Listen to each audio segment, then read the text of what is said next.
রাজধানীর সোহরাওয়ার্দী উদ্যানে মাদক বিরোধী অভিযান চলাকালে ঢাকা বিশ্ববিদ্যালয়ের শিক্ষার্থীকে ও বেশ কয়েকজন সাংবাদিককে লাঞ্ছিত ও মারধরের ঘটনায় প্রাথমিক ব্যবস্থা গ্রহণ করেছে ঢাকা মেট্রোপলিটন পুলিশ। এই অপ্রীতিকর ঘটনায় জড়িত থাকার অভিযোগে কর্তব্যরত 4 পুলিশ সদস্যকে তাৎক্ষণিকভাবে ক্লোজড বা পুলিশ লাইনসে প্রত্যাহার করা হয়েছে। মঙ্গলবার বিকেলে ডিএমপির রমনা বিভাগের উপকমিশনার মোহাম্মদ মাসুদ আলম গণমাধ্যমকে বিষয়টি নিশ্চিত করেছেন। মূলত আইনশৃঙ্খলা রক্ষাকারী বাহিনীর সদস্যদের অপেশাদার আচরণের দায়বদ্ধতা নিশ্চিত করতেই এই ত্বরিত সিদ্ধান্ত নেওয়া হয়েছে। সোহরাওয়ার্দী উদ্যানে নিয়মিত মাদক বিরোধী তল্লাশি চালাচ্ছিল পুলিশের একটি দল। সেই সময় ঢাকা বিশ্ববিদ্যালয়ের এক শিক্ষার্থীর সঙ্গে দায়িত্বরত পুলিশ সদস্যদের সঙ্গে কথা কাটাকাটি হয়। এক পর্যায়ে পরিস্থিতি উত্তপ্ত হয়ে উঠলে পুলিশ সদস্যরা ওই শিক্ষার্থীর উপর চড়াও হন এবং তাকে শারীরিক ও মানসিকভাবে লাঞ্ছিত করেন। এ সময় সেখানে উপস্থিত থাকা বেশ কয়েকজন সাংবাদিককেও তারা বেদম প্রহার করে।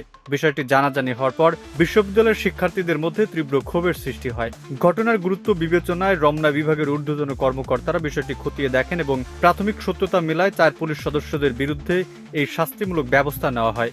আমরা দেখলাম যে একজন মাদক সেবীদের মারতেছে, এরা মারুক, কিন্তু সাংবাদিকদের গায়ে কেন হাত তুলবে?